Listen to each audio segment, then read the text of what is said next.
आदाब नाजरीन, भारत एक्सप्रेस उर्दू में आपका खैर मकदम है। मैं हूं Nisar Ahmed Khan. Election commission of India ने लोकसभा इलेक्शन 2024 की तारीखों का ऐलान कर दिया है।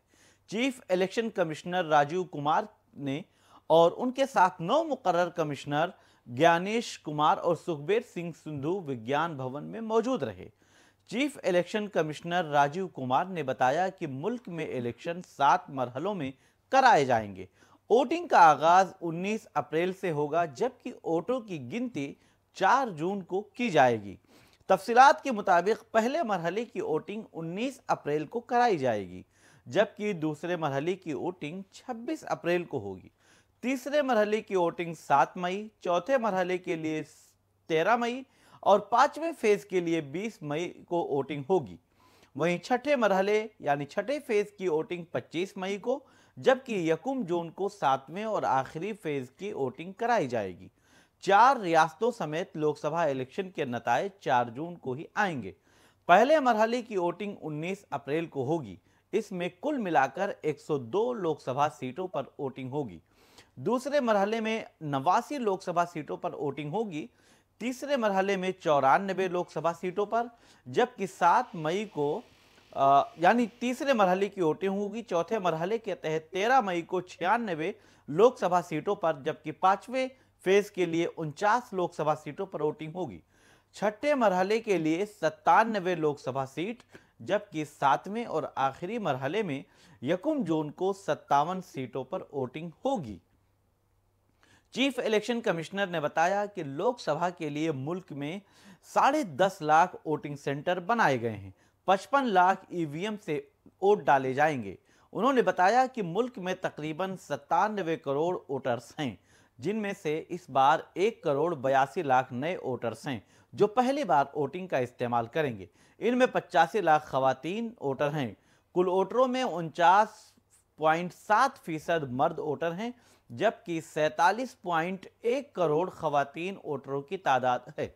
इनके अलावा 2,18,000 ऐसे वोटर्स हैं जिनकी उम्र 100 साल से भी ज्यादा है, जबकि 82,85,000 साल के ऊपर के वोटर्स हैं। Chief election commissioner Rajiv Kumar ने कहा कि साफ और शफाफ इलेक्शन कराना उनकी अव्वलीन तरजीह है। इसके लिए 2 साल से तैयारियां भी की गई हैं। उन्होंने बताया कि इलेक्शन के लिए 2100 से ज्यादा जनरल पुलिस और दीगर ऑब्जर्वरों को तैनात किया जा रहा है। वो कमीशन की आंख और कान होंगे, ताकि इलेक्शन को लालच और खौफ से पाक रखा जा सके। चीफ इलेक्शन कमिश्नर के मुताबिक उन्होंने जो प्रेस कॉन्फ्रेंस में कहा कि दागी उम्मीदवारों को अपने बारे में अखबारों में बताना होगा। इलेक्शन में तशद्दुद के लिए कोई जगह नहीं होनी चाहिए। मुनसिफाना और तशद्दुद से पाक इलेक्शन कराने के लिए इलेक्शन कमीशन पाबंद अहद है। पैसा, शराब और गिफ्ट तकसीम नहीं होने देंगे। उन्होंने कहा कि 12 रियासतों में मर्दों से ज़्यादा खवातीन वोटर्स की तादाद है। उन्होंने कहा कि सोशल मीडिया पर इलेक्शन कमीशन सख्त नज़र रखेगा और इलेक्शन कमीशन ताकत का इस्तेमाल नहीं होने देगा। चीफ इलेक्शन कमिश्नर ने कहा कि इस बार वोटिंग को पहले से ज़्यादा बेहतर और सहूलियात से पुर बनाने के लिए कई इंतजाम किए गए हैं। उन्होंने कहा कि 85 साल के ऊपर के राय दहिंदगान को बूथ पर आने की ज़रूरत नहीं होगी। उन्हें घर से वोटिंग करने की सहूलत दी जाएगी। उन्होंने कहा कि हमारी कोशिश है कि इस जमहूरियत के त्यौहार में ज़्यादा से ज़्यादा भागीदारी या शिराकत करना है। Chief election commissioner Rajiv Kumar ने कहा कि मुल्क में साफ और शफाफ और मुनसिफाना इलेक्शन के लिए इंतजाम किए गए हैं। उन्होंने कहा कि इलेक्शन में हर हाल में तशद्दुद यानी हिंसा को रोकना चाहते हैं। उन्होंने कहा कि हमारे सामने 4 तरह के चैलेंज हैं: मसल्स, मनी, मास इंफॉर्मेशन, मिस इंफॉर्मेशन और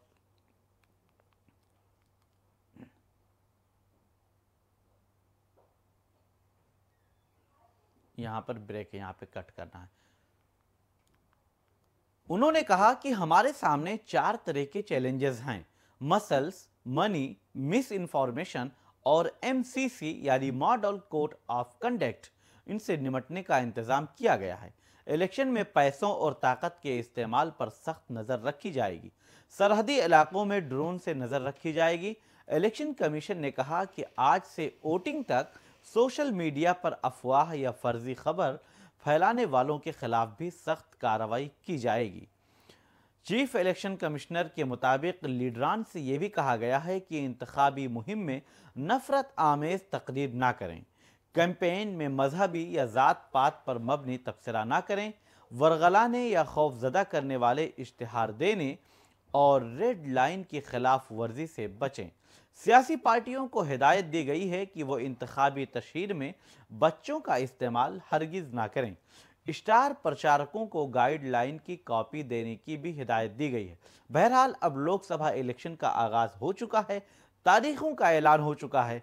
4 जून को यह फैसला होगा कि किसकी सरकार बनने वाली है, या मोदी हुकूमत हैट्रिक लगाएगी और तीसरी बार वजीर आजम नरेंद्र मोदी वजीर आजम का ओहदा संभालेंगे, या फिर इंडिया अलायंस की तरफ से जो तैयारी की जा रही है वो कुछ करिश्मा करने में कामयाब होंगे। आप देखते रहिए भारत एक्सप्रेस उर्दू और मुझे दीजिए इजाजत।